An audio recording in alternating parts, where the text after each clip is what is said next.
자, 문재인 정부 초대 정책실장이죠. 장하성 전 정책실장에 대한 감사원의 조사도 이루어질 거란 관측이 나오고 있는 가운데 장하성 전 정책실장은 소주성, 소득주도 성장 정책의 효과를 강력 어필을 했었는데 그 당시에 경제부총리, 지금 경기지사인 김동연 경제부총리가 반박하면서 정부 내에서 약간 엇박자를 보이기도 했었습니다. 그 당시의 목소리가 준비되어 있습니다. 잠깐 들어보시죠. 내년에는 그동안 문재인 정부가 흔들림 없이 추진해온 소득주 성장, 혁신 성장, 공정경제의 실질적인 성과들을 국민들께서 체감하실 수 있을 것입니다. 올 연말쯤에 경제가 좋아지겠다고 말씀하신 적 있죠? 저는 그런 얘기 한 적 없습니다. 없어요? 네. 그럼 장하성 실장은 그런 얘기 한 적 있잖아요. 다른 사람이 한 얘기 별로 잘 신경 쓰지 않고요. 아마도 그 얘기를 했던 정책실장은 뭐 자기의 희망을 표현하는 게 아닌가 싶은 생각을 하고 있는데.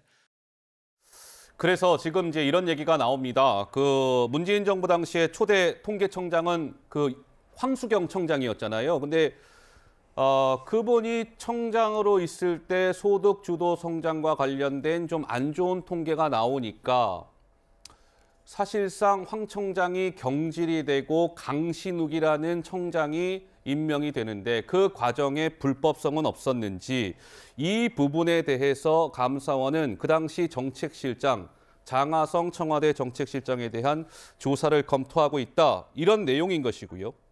자, 국민의힘에서는 이번 논란에 대해서 이렇게 목소리를 높였습니다. 수위 높은 단어들이 등장합니다. 국기문란이다, 국정농단이다 이런 표현인데요. 잠깐 들어보시죠.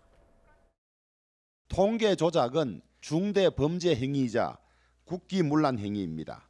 통계 조작의 정도와 범위를 볼 때 범정부 전체적인 묵인이나 조작이 있지 않았는가 하는 그런 의심을 가지고 있습니다. 문재인 정부의 대국민 사기극은 도대체 어디까지입니까? 서해 공무원 피살 사건 은폐 조작, 월성원전 폐쇄 경제성 조작에 이어 이제는 하다하다 국가통계 조작 의혹까지 가히 문재인 정부는 조작 정부라고 해도 과언이 아닐 것입니다. 후한무치도 이런 후한무치가 없습니다. 국가통계 조작은 국민을 속이는 중대한 범죄이며 국가의 근간을 흔드는 국기문란 행위입니다. 자, 소득 통계 관련 논란 2018년 4년 전으로 함께 가보시죠. 무슨 일이 있었던 걸까요? 2018년 5월에 통계청이 1분기 가계소득을 발표합니다. 근데 저소득층 소득이 역대 최대폭으로 하락했다. 이런 조사가 나와요. 그 이후에 문재인 당시 대통령이 소주성의 긍정적 효과를 충분히 자신 있게 설명하시오. 이렇게 얘기합니다. 근데 저 당시에 문재인 대통령 발언이 나왔을 때는 강신욱이라는 분이 통계청장 임명되기 전에 한국보건사회연구원 선임연구원으로 있었어요. 그 당시에 이제 소주성과 관련된 뭔가 유리한 자료를 만든 것 아니냐, 이제 이런 의혹인 것이고 그 자료를 바탕으로 문재인 당시 대통령이 자신 있게 설명하시오. 이랬던 것이죠. 6월 달에 홍장표 당시 경제수석도 저 강신욱 위원이 만든 자료를 가지고 소주성을 옹호합니다. 자, 그 이후 8월 달에 황수경 청장은 사실상 경질됐다 이렇게 표현해도 될까요? 갈리고 강신욱 신임 통계청장이 취임을 하게 되는 것이죠. 강 청장은 그 당시에 좋은 통계로 보답하겠습니다. 라는 발언이 논란이 인 바도 있었습니다. 이러한 과정들, 이 타임라인을 딱 보니까 천하람 우리 위원께서는 무슨 생각이 드십니까? 사실 소득주도 성장 밀어붙이려고 열심히 만들었던 거죠. 자료를 만드는 과정 아니었나라는 생각합니다. 그런데 문제는 우리 국가통계라는 것이요. 그러니까 내가 밀어붙이기 위해서 사용되는 그런 쉽게 왔다 갔다 하는 도구가 되면 안 되지 않습니까? 근데 이제 그렇게 했다라는 거고, 소득주도 성장 얘기할 때부터 저희가 그런 얘기 당에서도 많이 했었어요. 최저임금 받는 분들은 소득이 오르겠죠. 그런데 정말 일분위 저소득층 같은 경우는 이 최저임금도 못 받는 분들이 생깁니다. 게다가 최저임금이 인상되면 있던 직장에서 이탈하시게 되는 분들이 생기거든요. 예. 그러니까 저소득층 통계 내보면 최저임금은 올랐지만 평균 소득은 오히려 줄어드는 소득주도 성장의 역설이라는 게 나오는 겁니다.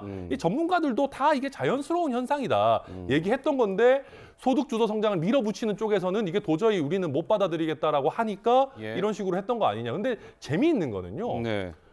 2018년에는 저렇게 소주성 열심히 밀어붙였지만요. 국민 여러분 한번 생각해 보십시오. 2020년, 21년에 소주성 들어보신 적 있으세요? 문재인 정부 민주당에서도 다 폐기했습니다. 소리 소문 없이. 그 자기들도 나중에 걷어들이고 소리 소문 없이 폐기할 거를 초반에 밀어붙이기 위해서 이런 통계청장까지 밀어붙였다? 저는 이걸 어떤 국민께서 이해하실까 싶습니다. 예. 그러면 아까 좀 컴퓨터 그래픽 화면을 다시 한번 보실까요? 그러니까 이 부분에 대한 좀 의문은 있는 것 같은데, 자, 황수경이라는 당시 통계청장이 이제 저소득층 소득이 역대 최대 폭으로 하락했다라는 이제 발표가 황수경 청장 당시에 나오는 거 아니겠습니까? 이제 그리고 나서 이제 지금 감사원은 이렇게 보고 있는 것 같아요. 저 황 청장 당시에 저런 자료가 나오니까 강신욱이라는 당시 그 위원한테 좀 소주성을 좀 유리할 수 있는 자료를 만들어 보시오 이렇게 얘기를 하고 실제로 강신욱 위원이 그걸 만들었고 그 자료를 바탕으로 해서 청와대가 소주성이 잘 된 것이다 이렇게 옹호하는 반박 메시지 같은 걸 냈고 그 대가로 강신욱이라는 사람은 그 보고서를 만든 석 달 후에 통계청장으로 임명된 거 아니냐 뭐 이런 논란인 것 같은데 저러한 과정들은 우리 김관욱 교수님께서는 좀 어떻게 보시는지요? 그러니까 뭐 그 당시에 우리가 소득주도 성장의 어떤 성과를 보여주기를 아마 문정부에서는 굉장히 바랬을 겁니다. 왜냐하면 그때 이제 그런 맥락에서 최저임금 인상을 급격하게 일으켰거든요. 그런데 실질적으로 그런 결과가 부응하는 결과가 나오지는 않았어요. 그런데 그 이유가 이 일종의 통계 기법의 차이 때문이다. 뭐 이렇게 얘기가 나온 적이 있거든요. 그러니까 예. 2017년에는 어떤 조사 방식을 했냐면 소득과 지출을 분리해서 사실은 계산을 했습니다. 조사를 했어요. 통계 자료를. 그런데 이제 저런 식으로 나오니까 강 당시 통계청장은 그걸 바꿔서 과거처럼 이제 소득과 지출을 통합해서 하는 분석 방식으로 다시 바꿉니다. 예. 그러다 보니까 1분위와 5분위가 소득이 어느 정도 좀 올라가는 그런 효과가 나온 거예요. 그런데 이런 부분들을 우리가 조작했다, 안 했다라고 얘기하는 것보다는 통계 기법을 바꿨다라고 얘기하는 게 맞고요. 예. 또 한 가지 제가 지적하고 싶은 거는 정책의 성패는 여기에서 우리가 다루는 얘기는 아니잖아요.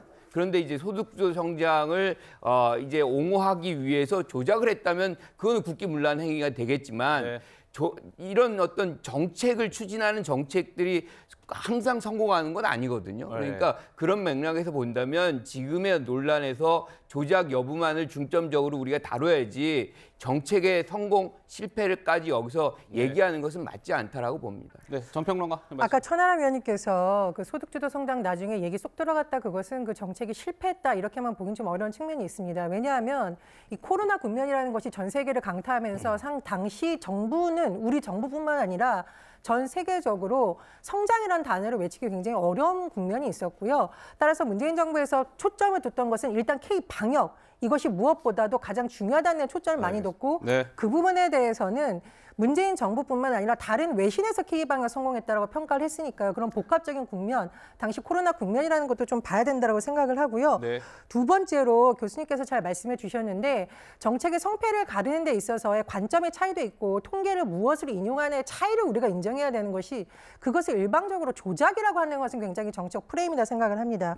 세 번째로 원희룡 국토부 장관이 지금 특정 정당의 당원이 아니잖아요. 국회의원도 아닙니다. 그렇다면 말 그대로 천하람 위원님 말씀해 주신 대로 감사에 잘 협조를 하고 결과를 보고 거기에 대해서 판단하겠다라는 것이 국가 공무원의 자세이지 벌써부터 감사원 결과 나온 것처럼 전 정부 얘기하고 국정농단 얘기하니까 예. 거기에 대해서 의문이 제기되는 것으로 보입니다. 네. 저는 이게 지난번에 그러니까 작년 3월 달에 제가 책을 쓴 내용의 안에 들어가 있어요. 저도 이때 당시에 이게 굉장히 이상하다라고 해서 문제를 제기했던 적이 있는데 그 소득주도 성장으로 그 가계 소득이 늘어날 것이다. 가난한 사람들이 더 부자가 될 것이다. 이렇게 얘기를 했지만 결과가 황수경 청장하의 통계청에서는 해봤더니 오히려 20% 하위 20% 있는 사람들이 소득이 더 줄어들었다는 게 나왔잖아요. 예. 그랬더니 바로 물러나게 됐단 말이에요. 그랬더니 이 황수경 총장이 떠나면서 통계가 정치적 도구가 안 되게 심혈을 기울였는데 하면서 눈물을 글썽이면서 떠났어요. 그때 노조가 뭐라고 그랬냐면 황 총장이 이렇게 그 외압을 받지 않고 하려고 했는데 아니 공정과 정의를 외치는 정권에서 이런 사람을 쫓아내는 게 말이 되느냐라는 성명을 냈습니다. 그다음에 그 소득주도 성장이 좋다고 얘기하는 강신욱 씨가 청장이 되고 예. 130억을 들여서요. 표본 모델을 바꿨어요. 그걸 바꾼 다음부터는 갑자기 이 양극화가 다시 줄어들기 시작하는 걸로 수치가 나오기 시작했단 말이에요. 네. 그럼 이런 일련의 과정을 보면 알겠습니다. 이것이 과연 정말로 그냥 그 선진화하는 기법으로 만들기 위해서 한 것이냐 아니면 예. 정책을 그 마사지하기 위해서 숫자를 조작한 것이냐 이런 부분에 대한 논란이 있을 거라고 생각합니다. 알겠습니다. 어쨌든 감사원이 지금 감사를 진행 중인 상황이니까 뭐 어느 것 하나 지금 사실로 드러난 건 없습니다. 하나하나 뭐 감사원 감사 결과, 뭐 감사원이 나중에 뭐 검찰에 수사 의뢰를 할지 이 여부도 우리는 알 수 없으니까 한번 지켜보도록 하겠습니다. 어쨌든 굉장히 정치권에서 논란이 뜨겁게 일고 있습니다.